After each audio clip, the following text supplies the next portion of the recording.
Assalamualaikum warahmatullahi wabarakatuh. Perkenalkan, nama saya Muhammad Rizky Nur Ramadan, NIM 20030150101082, kelas PJKRD. Kali ini saya akan mempresentasikan proses informasi. Model proses informasi. Pemrosesan informasi merupakan proses psikologis yang merupakan suatu yang abstrak dan tersembunyi dalam dunia dalam. Karena sifatnya yang abstrak tersebut, maka para ahli psikolog mendekati permasalahan tersebut dengan pendekatan model informasi akan mulai bekerja setelah adanya input informasi dari lingkungan. Prinsip-prinsip pemrosesan informasi mirip dengan prinsip stimulus dan stimulus respon. Perbedaan pokok terletak pada fokus kajian yang terjadi antara stimulus hingga munculnya respon.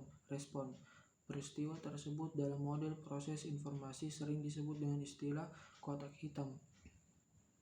Munculnya psikolog kognitif mendorong psikolog untuk memahami apa yang terjadi dalam kotak hitam. Beberapa cara yang telah dilakukan untuk mempelajari pemrosesan informasi terutama diarahkan ke arah struktur arus informasi. Di samping itu, pendekatan lainnya difokuskan pada perubahan dalam struktur informasi tatkala diproses melalui sistem. Pengembangan model pemrosesan informasi. Pemrosesan informasi merupakan suatu yang abstrak yang terjadi di bagian dalam sebagai proses psikologis untuk kebutuhan analisis berdasarkan arus masuknya. Pemrosesan informasi tersebut dapat dibagi menjadi 3 tahap, yaitu tahap identifikasi rangsang, tahap seleksi respon, tahap pemrosesan, tahap pemrograman respon. Tahap identifikasi rangsang. Yang dimaksud dengan informasi dalam kaitannya dengan kajian ini adalah pengetahuan tentang pesan, sinyal, atau peringatan dari lingkungan sekitar yang memberikan kepada kita tentang dunia sekitar. Menurut Smith tahun 1982, bahwa faktor utama yang mempengaruhi tahap pengenalan rangsang adalah faktor yang bersumber dari karakteristik rangsang seperti kejelasan rangsang yang berarti tajam tidaknya rangsang yang diterima, intensitas rangsang seperti terang tidaknya cahaya rangsang, keras tidaknya suara rangsang, dan sebagainya. Tahap seleksi respon. Setelah tahap pengenalan rangsang berakhir, maka tahap selanjutnya adalah memilih respon yang tepat. Apa yang terjadi dalam pemilihan respon lapangan? Studi laboratorium dapat membantu kita untuk pemilihan respon, terutama dengan menerapkan paradigma pemilihan waktu reaksi.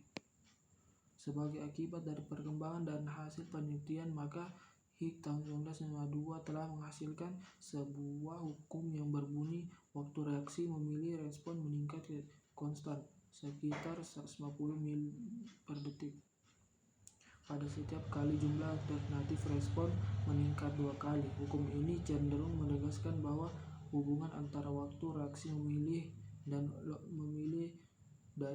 logaritma dari alternatif jumlah rangsang respon adalah linear. Tahap pemrograman respon. Tahap pemrograman respon diawali dari setelah terjadinya identifikasi rangsang dan seleksi respon. Maka tahap berikutnya adalah mengorganisasi informasi yang diperoleh untuk mewujudkan dalam bentuk gerak atau perilaku nyata. Proses ini terjadi tahap pemrograman respon, dan ini biasanya sangat kompleks. Guna lebih mudah memahami proses yang berlangsung sejak stimulus identifikasi hingga terjadinya gerak atau perilaku nyata, maka tahap pengenalan stimulus yang akan dipengaruhi oleh variabel tertentu atau disebut variabel input. Variabel tersebut selanjutnya akan mempengaruhi gerak nyata setelah respon diprogram yang berupa variabel output. Terjadinya output tersebut berlangsung karena pemrosesan informasi mulai dari tahap identifikasi rangsang, seleksi respon, dan pemrograman respon. kerangka memori, suatu sistem yang dianggap dapat menyimpan informasi dan tempat pemrosesan informasi untuk diproses pada waktu berikutnya disebut memori. Memori tidak hanya mempengaruhi persepsi kita melalui saringan persepsi, tetapi juga keputusan dan pilihan yang kita ambil dalam saluran terbatas dan sebagian konsepsi dalam mengorganisasi kontrol gerakan. Berdasarkan keunikan latar belakang pengalaman yang telah dimiliki oleh setiap individu tersebut akan memberikan intersepsi sesuai dengan informasi yang diterima dari lingkungan. Short-term sensory store. Sistem ini berfungsi untuk menyimpan sejumlah besar informasi yang diterima dalam waktu yang singkat. Kompartemen dari sistem ini menerima tanpa mencatatnya dalam waktu yang singkat akan hilang karena penambahan informasi baru. Short-term memory. Informasi yang masuk pada sistem penyimpanan jangka pendek tidak semua diproses pada tahap berikutnya karena adanya penyaringan terhadap informasi relevan dan yang tidak relevan, dan hanya informasi relevanlah yang diproses pada tahap berikutnya karena adanya kesesuaian antara informasi dengan situasi untuk diproses ke dalam memori jangka pendek atau STM. Pemrosesan informasi merupakan proses psikologis yang merupakan sesuatu yang abstrak dan tersembunyi dalam dunia dalam karena singkatnya yang abstrak tersebut.